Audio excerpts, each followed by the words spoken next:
هو الذي أرسل رسوله بالهدى ودين الحق ليظهره على الدين كله ولو كره الكافرون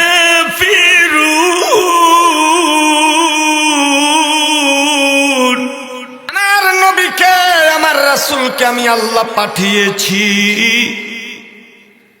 আমার জমিনে আমার কিতাব আমার কোরআনকে সমস্ত কিতাবের উপর আমার দিনকে সমস্ত দিনের উপর বিজয় করার জন্য।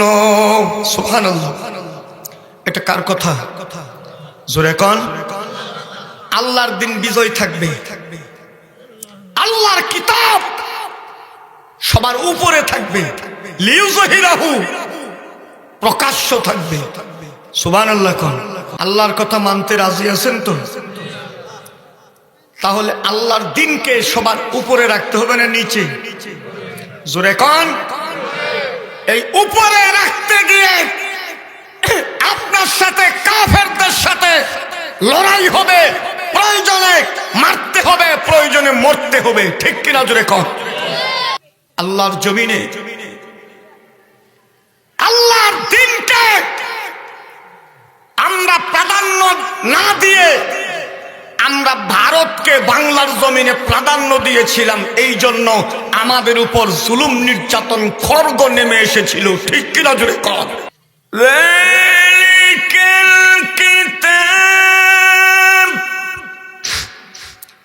লা রাইবা ফীহি হুদাল লিল মুত্তাকিন।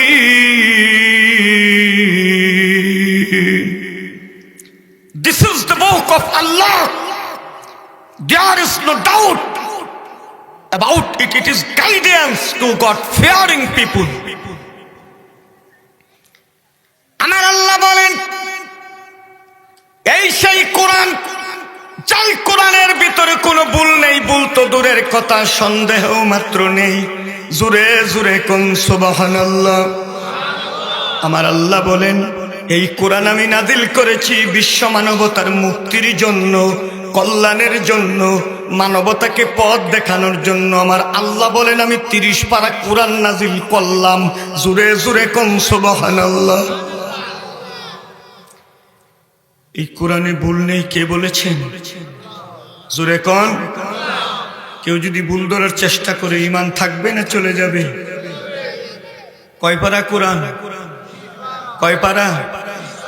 শয়তান মমতাজে বলছে কোরআন নাকি 90 পারা। বাংলার জমিনে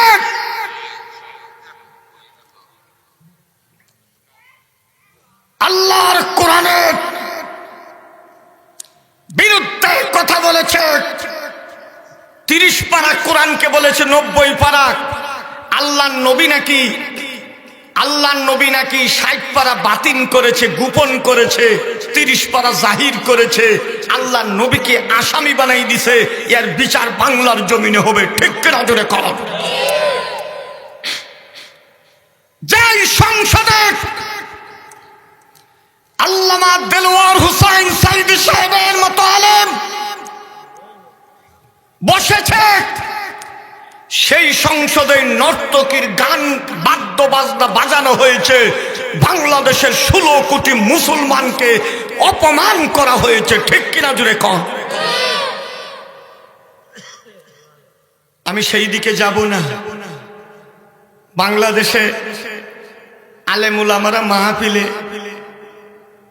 এই জালিম সরকারের কিস্সা কাহিনী বেশি বেশি বলতে গিয়ে মানুষ এখন একটু অতিষ্ঠ অবস্থা। কোরআন হাদিসের কথার ফাঁকে ফাঁকে দুই একটা দুঃখের কথা আমাদের এসে যায়, কি কোন ঠিক কিনা? আমাকে কোরআনের মাহফিলে আসতে দেওয়া হয় না,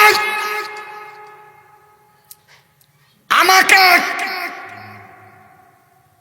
বলা হয়েছে আমি নাকি হিন্দুদেরকে হত্যা করেছি। আমি হিন্দুদেরকে হত্যা করেছি।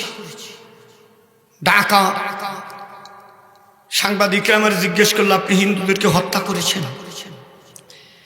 আমি বললাম, আমার মতো অন্ধ মানুষ যদি হিন্দুদেরকে হত্যা করতে পারে, ওরকম হিন্দু বেছে বেছে হত্যা করাই দরকার। কি কোন ঠিক আছে কি? একটা অন্ধ মানুষের কাছ থেকে জীবনকে বাঁচাইতে পারে নাই, এরকম হিন্দু বাংলাদেশে কোনো দরকার নেই। ওরে বেছে বেছে হত্যা করেন, আপনিও করতে থাকেন। বন্ধুগণ, এই জমিন হচ্ছে আল্লাহর, আইন চলবে আল্লাহর, সবার উপরে থাকবে আল্লাহর কোরআন, ঠিক কিনা? এটা আল্লাহ বলেছেন। আর এই কোরআনকে সবার উপরে রাখতে গিয়ে কেউ যদি বাধা দেয়, তার সাথে আমার লড়াই হবে, এটাই হচ্ছে নিয়ম, ঠিক কিনা? আর কি ভয় পাইতেছেন? আমার প্রথম দিয়ে একটু ডিস্টার্ব হয়েছে, মাইকটা ওইভাবে শক্তি সঞ্চয় করতে পারছে না, গলায় প্রথম টান মাইরা অনেকক্ষণ কাশি একটু ডিস্টার্ব করেছি। তো যাই হোক, অনেকদিন পরে আসছি, বেশি কথা বললে আবার সবার লোকেরা এর লেগে তো আমি নিষিদ্ধ করছিল এমনি, বুঝেন না? আজকে একটু চুপচাপি ওয়াজ কইরা যাই, পরে দেখি কি হয়। আল্লাহ এই জমিনকে নোয়াখালীর মাটি, ইসলামের ঘাঁটি আল্লাহ কবুল করুন, সকলে বলি আমিন। আমার আল্লাহ বলেন, ইন্নাল্লাহা আশতারা মিনাল মুমিনিনা আনফুসাহুম ওয়া আমওয়ালাহুম বিআন্না লাহুমুল জান্নাহ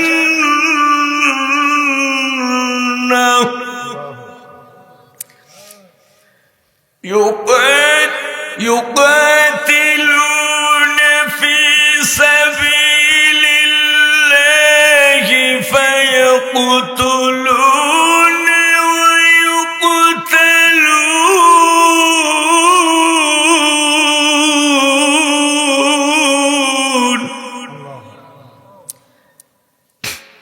আমার আল্লাহ বলেন, মুমিনের জান এবং মালকে আমি জান্নাতের বিনিময়ে কিনে নিয়েছি। এ পথে সংগ্রাম করবে, লড়াই করবে, প্রয়োজনে কাফেরদেরকে মারবে এবং নিজেরা মরবে। এটা কার কথা? সকলে কোন? আমাদের দেশে কয় হুজুররা খালি মারামারির কথা কয়। আমি বলি না তো, আল্লাহই তো বলে দিছে। জিহাদকে যারা জঙ্গিবাদ বলেছে, যারা বলেছে ইসলামকে সন্ত্রাসের কথা, জিহাদের কথা শুনলে যারা বলে সন্ত্রাস, তাদেরকে বলি সন্ত্রাসের সাথে জিহাদের সাথে কোনো সম্পর্ক নাই। জিহাদ হচ্ছে সন্ত্রাসকে দমন করার জন্য জিহাদ, ঠিক কিনা জোরে কর? জিহাদ হচ্ছে শান্তি প্রতিষ্ঠার জন্য। জিহাদ যদি না থাকে, পৃথিবীতে কোনো শান্তি থাকবে না, ঠিক কিনা জোরে কর?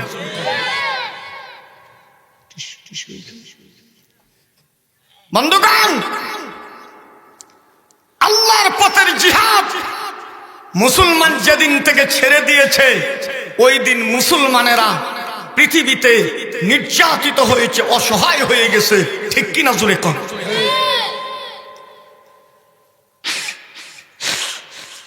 আমার দেশের ভিতরে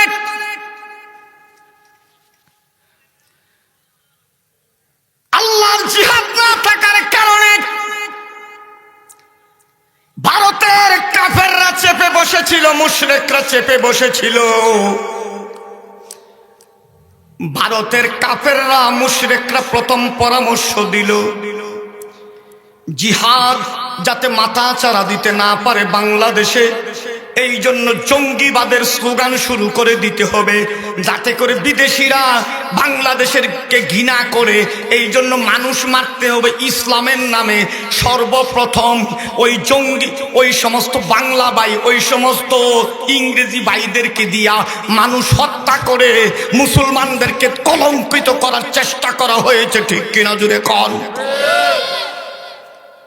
এটার নাম জিহাদ না, যে রাস্তা দিয়ে যাইতেছে মানুষ মাইরে হাজার, এটা হচ্ছে সন্ত্রাস, ঠিক কিনা? এটা কি জিহাদ শব্দের অর্থ এরকম না যে পাইলেই মানুষের মাইরে ফেলতে হবে, এটা বিদেশিরা বুঝাইছে। যারা ইসলামকে সন্ত্রাসের কথা বলেছে, ওই আমেরিকা, ব্রিটেন, ওই সমস্ত দেশের লোকেরা যারা বলেছে মুসলমানেরা মানুষ মারে, তারা এক ইরাকের ভিতরে 30 লক্ষ মানুষকে হত্যা করেছে, ঠিক কিনা জোরে কম?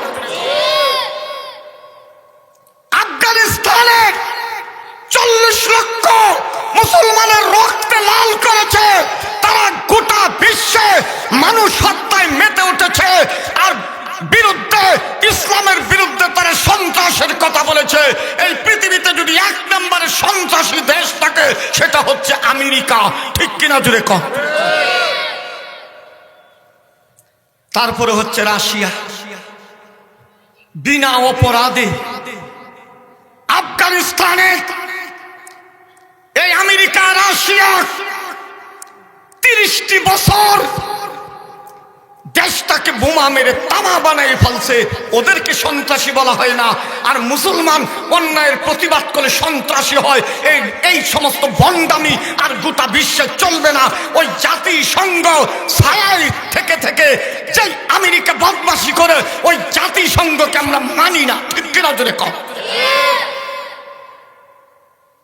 ওই জাতিসংঘে কোনো মুসলমানের নেতৃত্ব নাই। এই মাইকের সাউন্ড একটু বাড়বে, নাহলে মাইক বাদ দেন। বন্ধুগণ, আমার আল্লাহ বলেছেন মুমিনের জান এবং মালকে আমি জান্নাতের বিনিময় কিনে নিয়েছি। কিসের বিনিময়? জান্নাতের বিনিময়। কে কিনলেন? আল্লাহ। সুবহানাল্লাহ।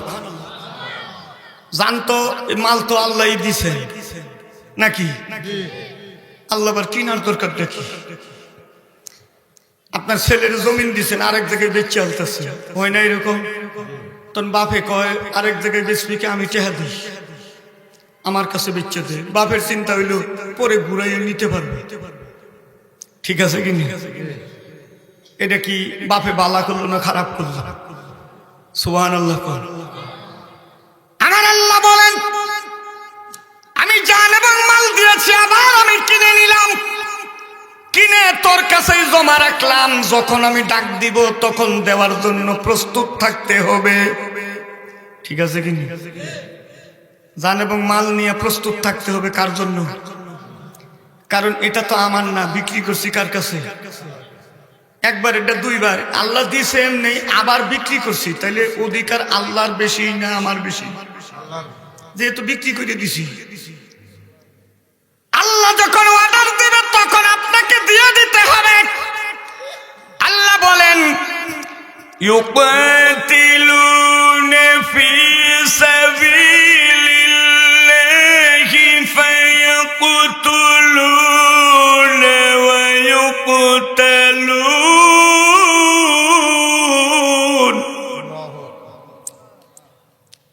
আমার আল্লাহ বলেন মুমিনের জান এবং মালকে আমি কিনে নিয়েছি।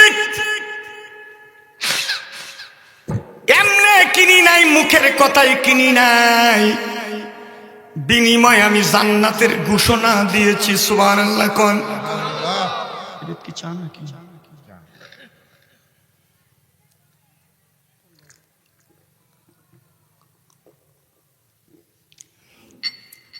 ঠান্ডা হয়ে গেছে কি? আপনার আবার ভাইবেন না যে হুজুর যেইভাবে চা খাইল ওটা কি 5 বছর নিষিদ্ধ রাক্ষস হয়েছে নাকি? গরম চা থাকলে গরম কথা, চাও গরম, ঠিক কিনা জোরে কম? মাহফিলটা প্রস্তুতি একটু কম নিছে আর কি, প্রচারও মনে হয় একটু কম হয়েছে, মাইকটা একটু একটা বক্স দিতে বলছিলাম, বক্তার কথাই তো এরা চলে না, আবার চা খাইতে কিছু সময় যাবো গা, একটু জিকির করেন লা ইলাহা ইল্লাল্লাহ, জোরে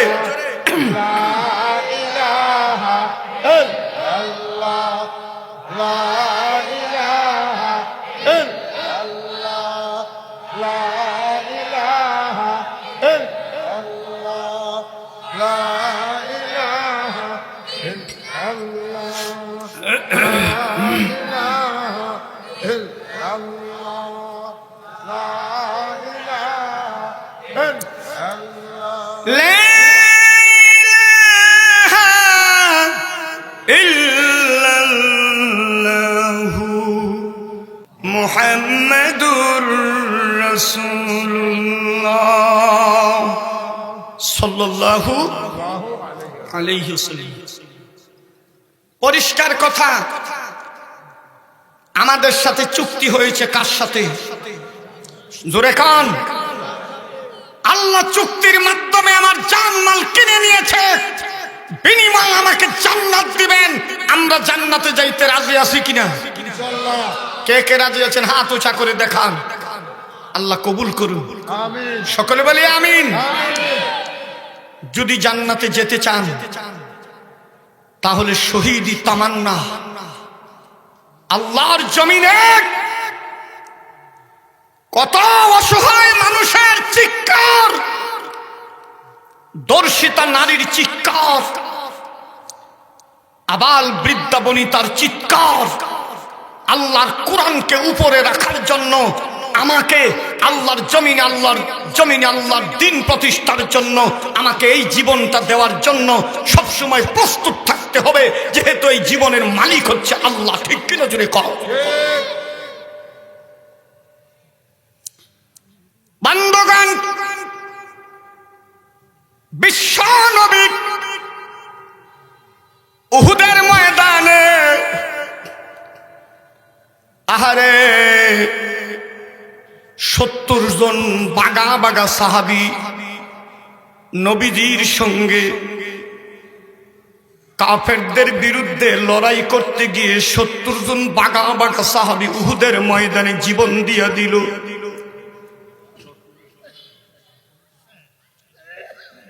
আল্লাহর রাস্তায় জীবন দিয়া দিল।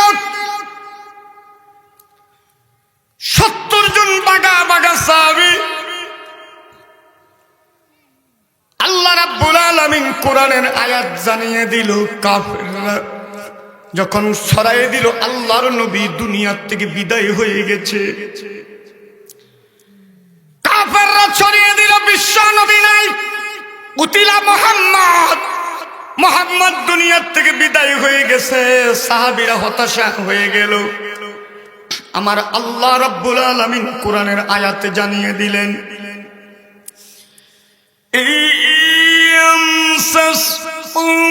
قرغ فقد مس القوم قرغ مثل وتلك الأيام نداولها بين الناس।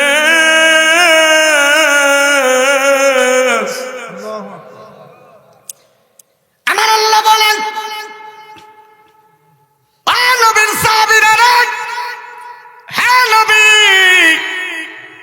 আপনার খবরে আপনার সাহাবীরা কেন এত হতাশ হয়ে গেল?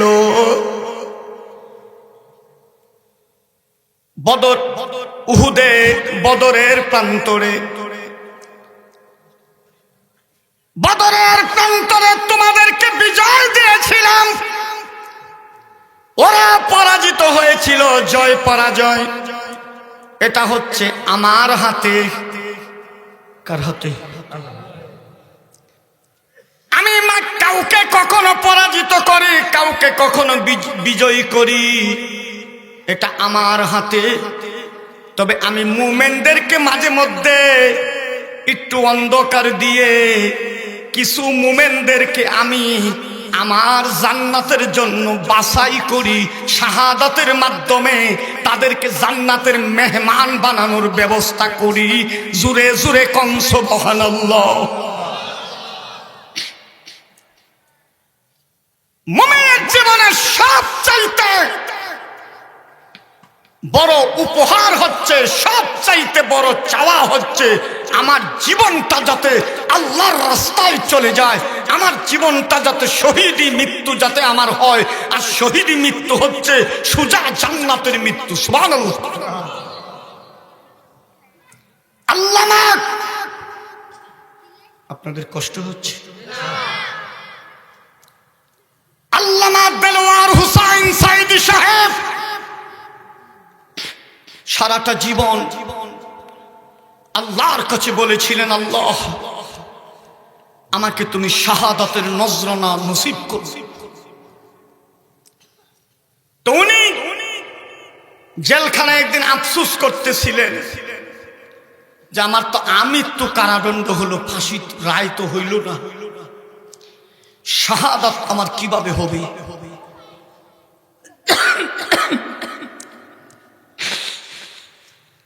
উনি এক পর্যায়ে বলতেছিলেন, আল্লাহ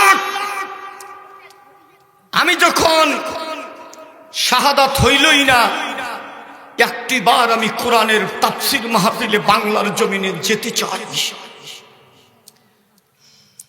বন্ধুগণ, আল্লামা দেলোয়ার হোসেন সাইদি রাহমাহুল্লাহকে কাশিমপুর কারাগারে হঠাৎ করে পুলিশের লোকেরা যায় বলে, আপনি তো অসুস্থ, আপনাকে হাসপাতালে যেতে হবে। আল্লামা বলল, আমি অসুস্থ আমি জানি না, তোমরা কোত্থেকে জানলা?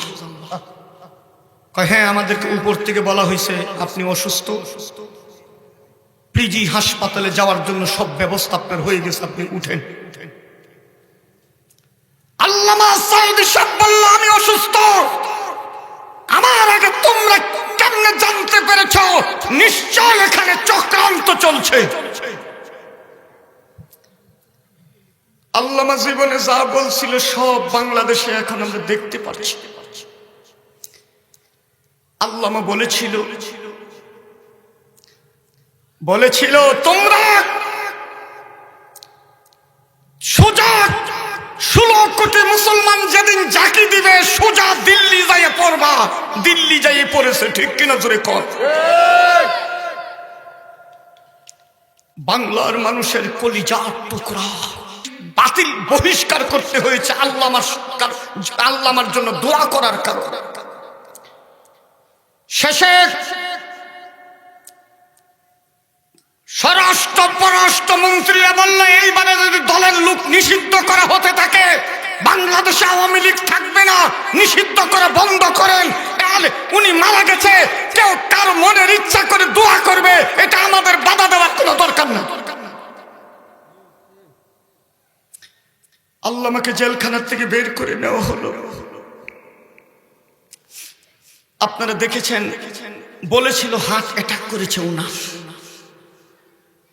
হার্ট অ্যাটাকের রোগী পিজি হাসপাতালে ঢোকার সময় সবাইকে হাসি মুখে একটা সালাম দিয়েছিল, আপনারা দেখেছেন।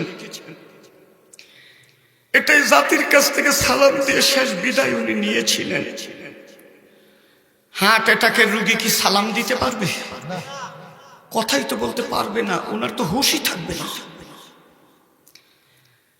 এমন একটা সুন্দর সালাম দিয়েছে, উনি তাফসীর মাহফিলে বসে যেমনি ভাবে সালাম দিত ওরকম পুষ্ট একটা সালাম দিয়েছে।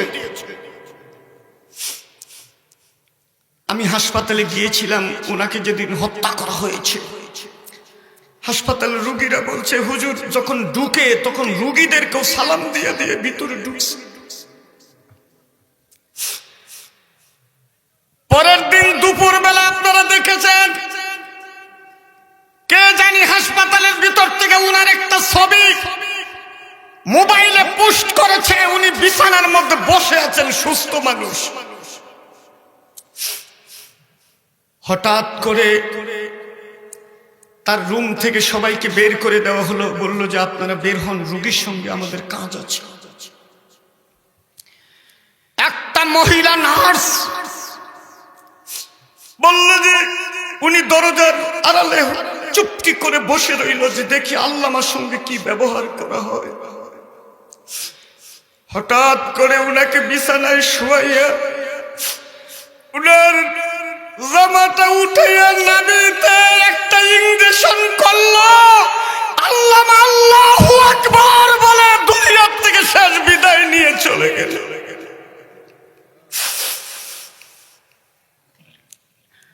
ঢাকা শহর ভূমিকম্প শুরু হয়ে গেল। আমি স্বয়ং সেদিন ঢাকা শহরে ছিলাম। ঢাকা শহর ভূমিকম্পের মাধ্যমে জানিয়ে দিল গোটা বাংলার মানুষ তোমরা সহ্য করতে পারলা, আমি ঢাকার মাটি আল্লামার মৃত্যুকে সহ্য করতে পারলাম না, আল্লাহর কাছে প্রতিবাদ জানাইলাম। কপালে হেদায়েত নাই। ওদিন যদি বুঝতে পারতো যে কেন এই হঠাৎ করে ওনার মৃত্যুর সাথে সাথে ভূমিকম্প হলো, কিসের আন্দোলন, কিসের কি কত আন্দোলন গেছে, কিছু হয় নাই।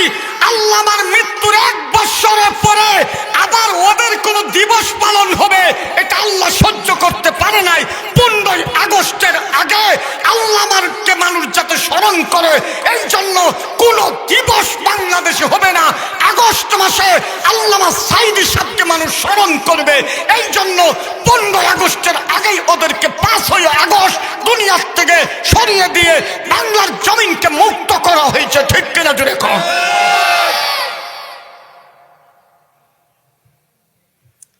বন্ধুগণ আমার, আল্লাহ বলেন ইয়া আইয়ুহাল্লাযীনা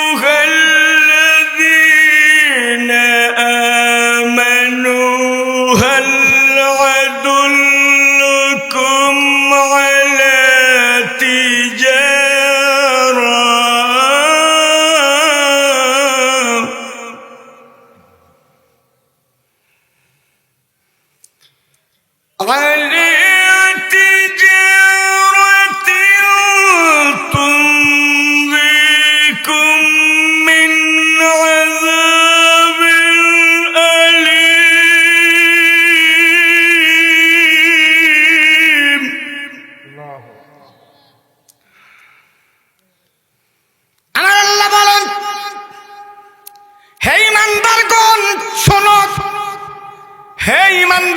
তোমাদেরকে আমি এমন একটি ব্যবসার কথা বলবো, যেই ব্যবসা তোমাকে জাহান্নামের কঠিন আযাব থেকে মুক্ত করবে। এই ব্যবসাটা কি সবার করা দরকার? জাহান্নাম থেকে মুক্ত হওয়ার যে ব্যবসা, এই ব্যবসায় সবাই শরীক হইতে রাজি আছেন ইনশাআল্লাহ। এই ব্যবসা, যেই ব্যবসায় কোনো লস নাই, কেউ যদি বলে ওই ব্যবসা মানুষ ধরবে না ছাড়বে? সবাই বলেন। যিনি ব্যবসার মূলধন দিচ্ছেন, যে আল্লাহ নিজেই বলতেছেন এমন একটা ব্যবসার কথা বলবো যেই ব্যবসা তোমাকে জাহান্নামের পীড়াদায়ক আযাব থেকে মুক্ত করবে, সেই ব্যবসাটা আমাদের সকলকে করতে হবে। ঠিক কিনা জোরে কর। সেই ব্যবসা হচ্ছে وَتُجَاهِدُونَ فِي سَبِيلِ اللَّهِ بِأَمْوَالِكُمْ وَأَنفُسِكُمْ ذَلِكُمْ خَيْرٌ لَكُمْ إِن كُنتُمْ تَعْلَمُونَ।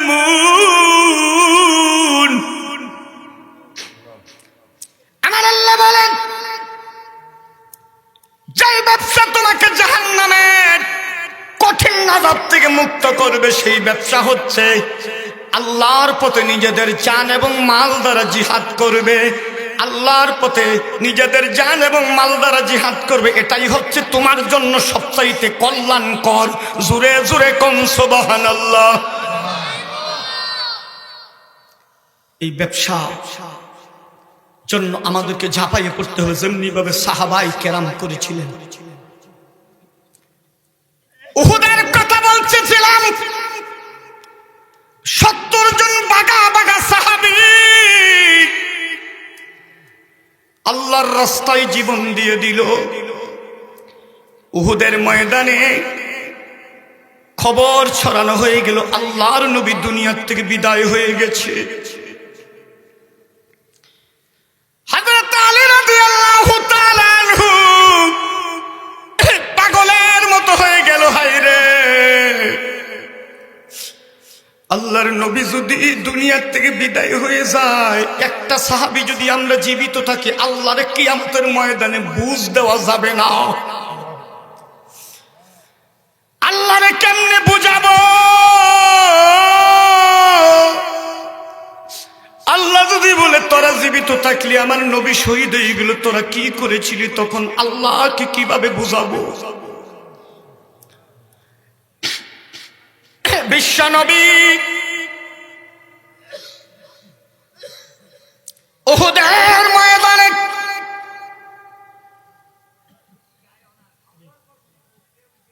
বেশ কারা কথা বলে, একদম কথাবার্তা বন্ধ রাখবেন। কোরআনের তাফসীর হচ্ছে, ঠিক কিনা জোরে কম। ভাগ্য ভালো থাকলে এখানে এসে বসে যাবে। রাগ করতেছেন আপনারা? হুজুর একটু আওয়াজ হইলে খালি ধমক মারে, এটা দরকার আছে, নাইলে আবার মাহফিলটা এলোমেলো হয়ে যাবে। হযরত আলী রাদিয়াল্লাহু তাআলা পাগলের মতো হয়ে গেল। 70 জন সাহাবীর লাশ যেখানে রাখা হয়েছে সেখানে গিয়ে খবর নিল, সেখানে নবীজির লাশ নাই। হযরত আলী চিৎকার কে কয়, আল্লাহ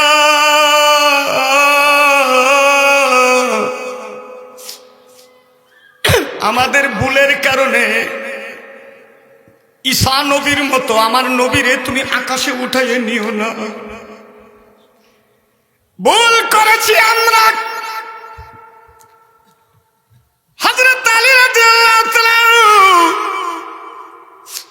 কাছে একজনে যে খবর দিল নবী মরে নাই। আল্লাহর নবী যাইয়া দেখে একটা গর্তের মধ্যে কাইত হয়ে পড়ে রয়েছে, চতুর্দিকে কাফেররা বৃষ্টির মতো তীর মারতেছে। যাইয়া দেখে চতুর্দিকে কাফেররা মারতেছে, আর হযরত আবু তালহা রাদিয়াল্লাহু তাআলা বেহুশ হয়ে পড়ে আছে, শরীর ক্ষত বিক্ষত হয়ে গেছে। আবু তালহা হযরত আলী রাদিয়াল্লাহু তাআলা বলে, ওই দিন আল্লাহ আমার গায়ে এমন শক্তি দিল, মুহূর্তের মধ্যেই কাফেরদেরকে হটাইয়া নবীকে আল্লাহ মুক্ত করার ব্যবস্থা করে দিল। আল্লাহর নবী আলী রে, আমার দিকে খবর নেওয়ার দরকার নাই, তালহার দিকে খবর নে। তালহার বুক এবং পিঠ সালুনের মতো তীরের আঘাতে ছিদ্র ছিদ্র হয়ে গেছে। আল্লাহর নবীর কান্না থামতেছে না। একবার নিজের চাচার লাশের দিকে তাকায়, আরেকবার মুসাব ইবনে উমাইরের লাশের দিকে তাকায়। মুসাব ইবনে উমাইরের হাত কেটেছে, পাও কেটেছে, কাল্লা একদিকে পড়েছিল, দেহটা একদিকে, কিন্তু ইসলামের পতাকা যে মুখ দিয়ে কামড়াইয়া ধরছিল, কাল্লা আলাদা হয়ে গেছে, কিন্তু ইসলামের পতাকা মাটিতে পড়ে না।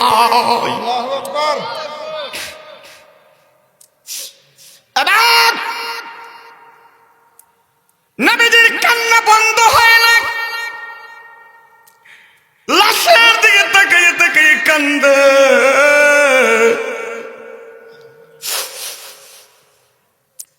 আল্লাহর নবী চাচার লাশের দিকে তাকাইয়া দেখে আল্লাহর নবীর চাচার বুকটা ফেরে কলিজাটা বের করে কাফের সাবাইয়া পর্যন্ত খেয়েছে। উহুদের ময়দানে যুদ্ধের লাশ গণনা করা হচ্ছে। একজন সাহাবীর লাশ হযরত আমর ইবনে জুনদুম রাদিয়াল্লাহু তাআলা আনহুর লাশ তার ছেলেরা উটের উপরে উঠাইছে, বাড়িতে নিয়ে যাবে, কিন্তু উট সামনের দিকে যায় না। আল্লাহু আকবার। উট সামনের দিকে যায় না। ছেলেরা নবীজির কাছে বলে, নবী গো, বাবার লাশ নিয়ে যাচ্ছে, উট সামনের দিকে যায় না। কই তোমার বাবা কি বলেছিল? কই হুজুর, আমার বাবা তো ল্যাংড়া মানুষ, পাও দিয়ে হাঁটতে পারে না, লাঠি দিয়ে দিয়ে হাঁটে। যুদ্ধের ময়দানে আপনি অনুমতি দেন নাই, কিন্তু আমরা না করছি, এরপরেও জোর করে যুদ্ধের ময়দানে আসছে। আসার সময় আমার মা বলেছিল ল্যাংড়া মানুষ যাইতেছে পলাইয়া আসার জন্য। আমার বাবা বলেছিল আমার টিটকারি দে আল্লাহ, উহুদের ময়দান থেকে আমার লাশটা তুমি বাড়িতে নিয়ে আইসো না। আমি উহুদের ময়দান থেকে ফিরত আসতে চাই না, আমি উহুদের ময়দানে শহীদ হওয়ার জন্য যাচ্ছি। আল্লাহ নবী বলেন,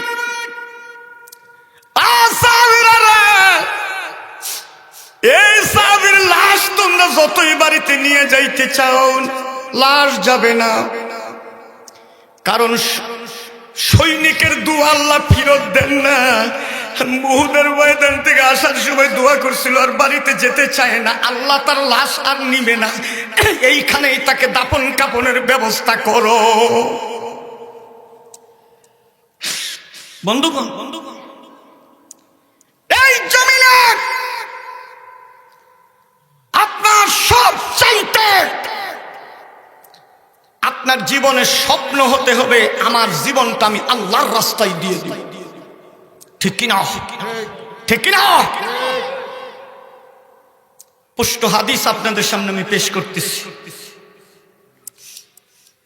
আমরুকুম বিখামসিন বিল জামাতি ওয়াস-সামি' ওয়াত-তাআতি ওয়াল হিজরাতি ওয়াল জিহাদি ফি সাবিলিল্লাহ ওয়া ইন্নাহু মান খারাজা মিনাল জামাতি কাদরা শিবরান ফাকাদ খালা রিবকাতাল ইসলামি মিন উনুকিহি ইল্লা আইয়ুরাজি'a ওয়া মান দা'a বিদাওয়া ওয়াল জাহিলিয়াতি ফাহুয়া মিন জুসা জাহান্নাম ওয়া ইন সামা ওয়া সাল্লা ওয়া যা'আমা আন্নাহু মুসলিম। আমার নবী বলেন, নবীজির সাহাবী হযরত হারিসুল আশআরী রাদিয়াল্লাহু তাআলা আনহু বলেন, আমি শুনেছি আমার নবীকে, নবীজি বলেছেন আমাকে আল্লাহ 5টি কাজের নির্দেশ দিয়েছেন। কয়টা কাজ? সবাই বলে 5টি কাজ হচ্ছে, 1 নম্বরে হচ্ছে ইসলামী সংগঠন করবে, সংগঠনের আমিরের কথা অনুযায়ী শুনবে এবং কথাগুলো মানবে। এরপরে হচ্ছে আল্লাহর রাস্তায় নিজের জান এবং মাল দ্বারা জিহাদ করবে। কার কথা জুড়ে কোন? কেউ যদি আল্লাহর রাস্তার জিহাদের কাছ থেকে, ইসলামিক সংগঠন থেকে যদি তার গলাকে, তার ঘাড়কে, গর্দনাকে এক বিগত পরিমাণ দূরে সরায় নেয়, এই অবস্থায় যদি লোকটা মৃত্যুবরণ করে, লোকটার মৃত্যু হবে জাহিলিয়াতের মৃত্যু, আর লোকটা জাহান্নামে চলে যাবে। সাহাবাই কেরাম বলে, নবী গড, লোকটা যদি নামাজ পড়ে রোজা করে, আল্লাহর নবী বলেন লোকটা যদি নামাজ পড়ে রোজা করে এবং নিজেকে মুসলিম বলে দাবি করে, জিহাদের চেতনা, জিহাদ তার জীবনে না থাকার কারণে লোকটা নিশ্চিত জাহান্নামে চলে যাবে। জোরে জোরে কর নাউযুবিল্লাহ। বন্ধুগণ, বিশ্ব নবীজি মদিনায় চলে গেল। মদিনায় যাওয়ার পরে বদরের যুদ্ধে যখন কাফেররা পরাজিত হয়ে গেল, এরপরে ডিস্টার্ব করে মক্কা থেকে ওরা যায়, একদল যাইয়া মদিনাবাসীদের ফসল ক্ষতি করে খেজুরগুলো কাইটে কাইটে নিয়ে আসে, পাকা খেজুরগুলো নিয়ে আসে, কাঁচা খেজুরগুলো কাইটা বাগানের মধ্যে ফালাই আসে। ডিস্টার্ব করা শুরু করলো। এখন যেমন ডিস্টার্ব করতেছে ভারত আমাদেরকে, ঠিক কিনা জোরে কর, করতেছে কিনা? আমার দেশে চোখ রাঙায় ভারত বলে আমাদের চট্টগ্রাম নাকি ওদের দরকার। আমি ওই দিন ঢাকা শহরে বললাম আমাদের মোদি সাহেব চট্টগ্রাম চাই, এটা কি আপাজে চলে গেছে, এটার কি যৌতুক হিসাবে চাই নাকি? জোরে জোরে এখন পালাইয়া যদি যায় তার কোনো যৌতুক আছে? তার কোনো অনুষ্ঠান আছে? কোনো অনুষ্ঠান নাই। এবং পালাইয়া যদি চলে যায় তাকে ত্যায্য করা হয়। আমরা বাংলার জমিন থেকে ত্যায্য করে দিয়েছি, যদি নিয়ে আসি প্রয়োজনে বিচারের জন্য, ফাঁসিতে ঝুলানোর জন্য আনবো, ঠিক কিনা জোরে কর। চট্টগ্রাম চাও? চট্টগ্রাম তো প্রশ্নই ওঠে না। আমাদের ত্রিপুরা দরকার। ত্রিপুরা যদি আমরা পাই তাহলে আমাদের মানচিত্রটা একটু সুন্দর হয়। ভারতকে আমরা ভয় পাই না। ডক্টর ইউনূসকে বলবো এই কুসকুস করে রাষ্ট্র চালাইলে চলবে না। 18 কোটি মানুষ আপনার সাথে আছে, আপনার কিসের ভয়?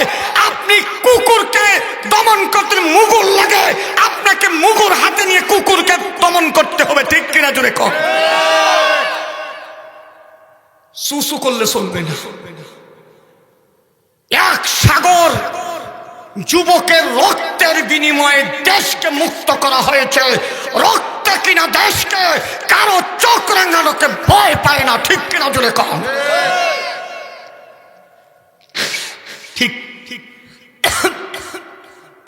একই পদ্ধতিতে আপনার কষ্ট দিতেছি, একই পদ্ধতিতে ওরা যেমন একবার আনসার দিয়া চক্রান্ত করে, আরেকবার এটা দিয়ে ওটা দিয়ে চক্রান্ত করে।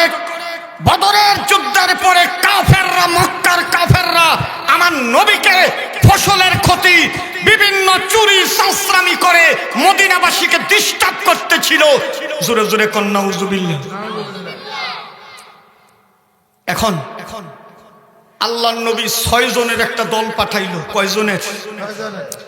6 জনের একটা গ্রুপ পাঠাইলো, যার নেতৃত্বে ছিল হযরত খুবাইব রাদিয়াল্লাহু তাআলা আনহু। জোরে জোরে কোন সুবহানাল্লাহ। এই 6 জনকে পাঠানো হলো। 1 নম্বর হযরত খুবাইব রাদিয়াল্লাহু তাআলা আনহু, 2 নম্বরে হযরত আসিফ রাদিয়াল্লাহু তাআলা আনহু। এরা হচ্ছে প্রতিনিধি দলের প্রধান সেনাপতি। সুবহানাল্লাহ কোন। কথা বলল না? এরা কি করবে? এরা যায় গোয়েন্দা বাহিনী খবর নিবে কিভাবে এই আবু সুফিয়ানেরা মদিনায় আইসা ডিস্টার্ব করে, কারা কারা ডিস্টার্ব করে, কেমনে ডিস্টার্ব করে, কি ক্ষতি করতে চায়, এইগুলো খবর নেওয়ার জন্য সিআইডি দল পাঠাইলো বিশ্বনবী 6 জনের। কয়জনের? 6 জনের। কোথায় পাঠাইলো? মক্কায়। কোথায় পাঠাইছে? মক্কায়। এটা 6 জন মক্কার কাছাকাছি তামিম নামক জায়গায়। আমার সালাউদ্দিন ভাই সৌদি আরব হচ্ছে তার হাতের মুঠোয়, সবকিছু তিনি জানেন। ওই জায়গায় যাওয়ার সাথে সাথে 500 কাফেরদের 500 সৈনিক আইসা 6 জনকে ঘেরাও করে ফেলল। মুসলমান 6 জন, কাফেররা কত? সারাদিন আল্লাহর নবীর 6 জন সাহাবীর সঙ্গে যুদ্ধ হলো। বিকাল হয়ে গেল। 500 জনের মধ্যে 300 লোক তাদের জাহান্নামে বিদায় হয়ে গেল। 6 জন লোক সারাদিন লড়াই করে সন্ধ্যার আগে আগে 4 জন শহীদ হয়ে গেল। 6 জনে কেমনে টিকা থাকে এতক্ষণ? 4 জন শহীদ হয়ে গেল, আর 2 জন হযরতে জুবায়ের রাদিয়াল্লাহু তাআলা আনহু আর হযরত আসিফ রাদিয়াল্লাহু তাআলা আনহুকে ওরা বন্দী করে ফেলল কাফেরের জেলখানায়। ওই সময় এরকম বড় বড় জেলখানা ছিল না, কোনো একটা খালি ঘরের মধ্যে তালা বন্ধ করে রাখতো। 9 দিন যাইতেছে, বন্দীদেরকে 1 ফোঁটা পানিও খেতে দেওয়া হয় না। দুনিয়ার জেলখানায় একটা রুটিও লাউ খেতে দেয় আল্লাহর নবীর সাহাবী হযরত খুবাইব রাদিয়াল্লাহু তাআলা আনহুকে 1 ফোঁটা পানিও খেতে দেওয়া হয় না। আহত সাহাবী ক্ষত বিক্ষত, সারাদিন কাফেরদের সঙ্গে যুদ্ধ করেছে, চিকিৎসারও তো দরকার, কি কোন ঠিক কিনা? কিন্তু চিকিৎসা তো নাই, 1 ফোঁটা পানিও দেওয়া হয় না। বন্ধুরা, খুবাইব 9 দিন 10 দিন পরে ফাঁসি দিবে। ফাঁসি দেওয়ার আগে জেলখানায় বন্দি করে রাখছে, 1 ফোঁটা পানিও খেতে দেওয়া হয় না। বাড়ির মালিক মহিলা বলতেছে 9 দিন আসামি গর্দার মধ্যে বন্দি, এই 9 দিনের ভিতরে 1 ফোঁটা পানিও দেওয়া হয় না, আসামি তো মরেই গেছে। একটু খবরটা নিয়ে দেখি, ঘরটা তো পরিষ্কার করা দরকার। আল্লাহর নবীর সাহাবীর ঘরের ভিতরে মহিলা উকি মেরে দেখে, মহিলা তো মনে করছে মারা গেছে, কিন্তু উকি মেরে দেখে হযরত খুবাইব রাদিয়াল্লাহু তাআলা আনহু, হযরত খুবাইব রাদিয়াল্লাহু তাআলা আঙ্গুরের ছড়া হাতে নিয়ে ছড়ার ভিতর থেকে আঙ্গুরগুলো টাইনা টাইনা আঙ্গুর খাইতাছে। জোরে জোরে কোন সুবহানাল্লাহ। আঙ্গুর খাইতেছে, এক একটা আঙ্গুরের ওজন 3 কেজি। সুবহানাল্লাহ। মহিলা কয়, এই সময় তো আঙ্গুর হয় না, এই আসামি আঙ্গুর পাইল কই? তো যে ওজনের আঙ্গুর দেয়া যাইতেছে, এই আঙ্গুর তো দুনিয়াতে নাই।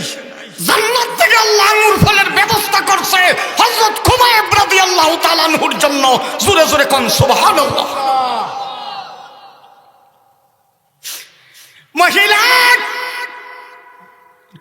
আলোচনা শেষ করে দিব।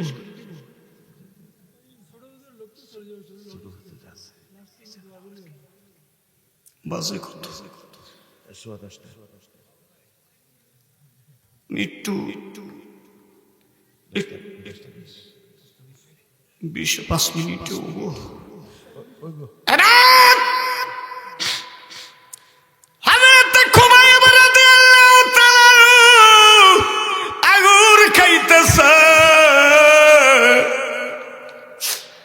মহিলা স্বামীরে ডাক দিয়ে কই, আসামি এত বড় বড় আঙ্গুর, আপেল, কমলা, বেদেনা, এত কিছু আসামির ঘরের মধ্যে কোত্থেকে আসলো? সৌদিতে তো এই জিনিস এখন নাই।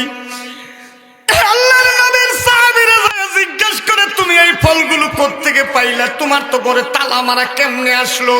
আল্লাহর নবীর সাহাবী বলে, ইন্নাল্লাহু বিগাইরি হিসাব, আল্লাহ যাকে দেয় তাকে হিসাব ছাড়াই দান করে।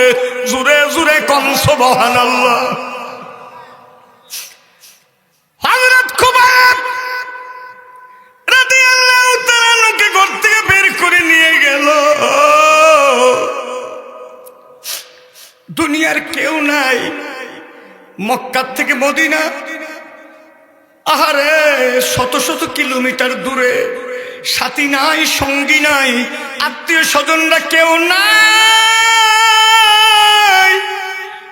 ফাঁসির মঞ্চে নিয়ে যাওয়া হইতেছে।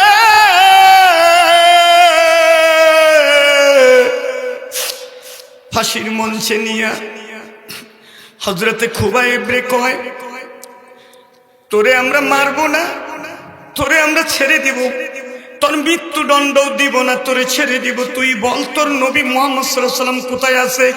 এই খুঁটির মধ্যে বেঁধে তোর নবীকে এইভাবে মারতে থাকবো দিনের পর দিন। তুই যদি বলে দেস তোর নবী কোথায় আছে। এতক্ষণ যদি তীর বর্ষা পাথরের আঘাত সহ্য করতেছিলেন খুবাইব, কাফেরের এই কথা সহ্য করতে পারলেন না। তিনি সিংহের মতো গর্জে উঠল, কাফেরেরা শোন, আমাকে ছেড়ে দিয়ে আমার নবীকে খুঁটির মধ্যে বেঁধে মারা তো দূরের কথা, তোদের ওই নাপাক হাত দিয়া যদি আমার নবীর গায়ে একটা ফুলও নিক্ষেপ করিস, আমি খুবাইবের শরীরে এক ফোঁটা রক্ত থাকতে আমি বরদাস্ত করব না। হযরত খুবাইবকে শুলের মধ্যে চড়াইয়ে, ওই সময় ফাঁসি সিস্টেম ছিল না, খেজুর গাছের রুয়া, রুয়া বোঝেন তো, আগাটা ছিল সুইয়ের মতো সুক্কা চিকন করে, ওইটার মধ্যে বসাইয়া দেওয়া হইতো, এইদিকে ডুইকে মাথা দিয়ে বাইর হইতো, এইভাবে মৃত্যুদণ্ড তারা করত। হযরত খুবাইবকে দুনিয়ার থেকে বিদায় করে দেওয়া হলো। পরিবারের লোকজনকে দেখতে পারল না, পাশে কেউ নাই। আজকে 7 দিন যাবৎ খুবাইবের লাশ ওই জুইলা আছে খেজুর গাছে। আল্লাহর নবীর কাছে খবর গেল, আপনার খুবাইবের লাশ জুইলা আছে, ওরা অপমান করতেছে, তীর মারতেছে, পাথর মারতেছে, ইটের কঙ্কর মারতেছে আর অপমান করতেছে। আল্লাহর নবী চোখের পানি ছেড়ে দিয়ে বলে, জুবায়ের রে, জুবায়ের নামে এক সাহাবী আর হযরতে মিকদাদ রাদিয়াল্লাহু তাআলা দুইজন সাহাবীকে পাঠাইলো হযরত খুবাইবের লাশকে আনার জন্য। যাইয়া দেখে হযরত খুবাইবকে 100 সৈনিক ঘেরাও করে মারা গেছে। লাশের উপরে কঙ্কর মারতেছে, থুতু মারতেছে, সিসি করতেছে। আল্লাহর নবীর দুইজন সাহাবী খেজুর গাছের আড়ালে দাঁড়াই রইছে। ওরা কতক্ষণ অপমান করে মদ খাইতে খাইতে কয়, মদ তো খাইলাম, পাশের আঙ্গুরের বাগানে যাই একটু আঙ্গুর খাইয়া আসি চল। এই ফাঁকে হযরত খুবাইবের লাশটা নিয়ে হযরত জুবায়ের রাদিয়াল্লাহু তাআলা বুকের মধ্যে জড়াইয়া গুড়ার মধ্যে উঠে বসলেন, গুড়া দিয়া যাওয়া শুরু করলেন। পিছনে পিছনে এই সৈনিকেরা দৌড়াইয়া যাইয়া ঘেরাও করে ধরল।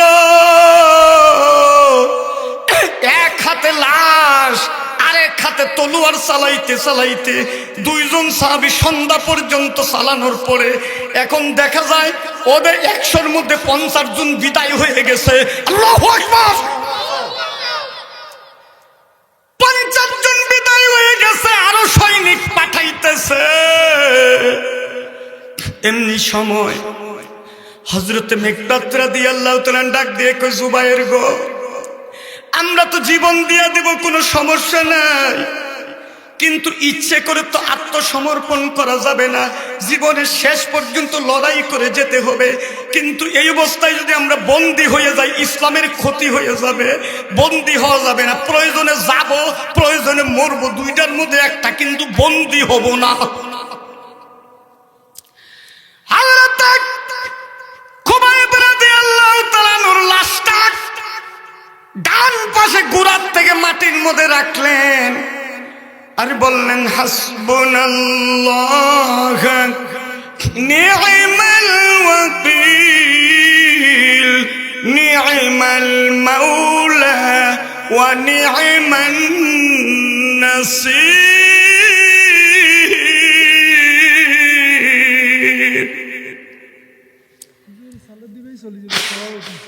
জি, আমি সালাউদ্দিন ভাই কথা বলবে তো? আমি শেষ করে দিচ্ছি। হযরত আসিফ রাদিয়াল্লাহু তাআলা 16 কোটি মুসলমান হওয়ার পরেও হিন্দুদের কাছে আমরা গোলাম হয়ে গিয়েছিলাম 16টি বছর, ঠিক কিনা জোরে কর?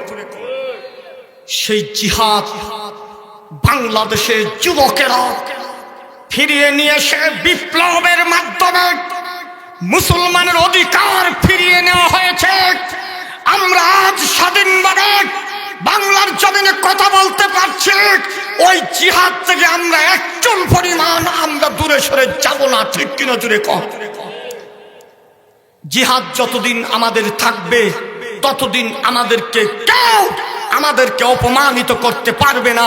আল্লাহর রাসূল সাল্লাল্লাহু আলাইহি ওয়াসাল্লাম সাহাবাই কেরামদের সেই জিহাদ এবং তলোয়ার যতক্ষণ পর্যন্ত তাদের তামান হাতে ছিল ততদিন কেউ চোখ রাঙাতে পারে নাই। আমরা বিপ্লবের মাধ্যমে এক সাগর রক্তের বিনিময়ে দেশকে স্বাধীন করেছি। এই দেশে যারা পরাজিত হয়েছে তাদেরকে কোনোদিন মাথা উঁচু করতে দেওয়া হবে না। আমার আলেমদের মাথা, ইসলামিক কর্মীদের মাথা যে উঁচু হয়েছে, এই মাথার বাংলার জমিনে কোনোদিন নিচু হবে না, হবে না, হবে না, ঠিক কিনা জোরে কোন মুসলমানের? আল্লাহ আমাদেরকে কবুল করুন, জোরে কোন আমিন। ওয়া আখিরু দাওয়ানা আনিল হামদুলিল্লাহি রাব্বিল আলামিন। ওয়াসসালামু আলাইকুম ওয়া রাহমাতুল্লাহি ওয়া বারাকাতুহু।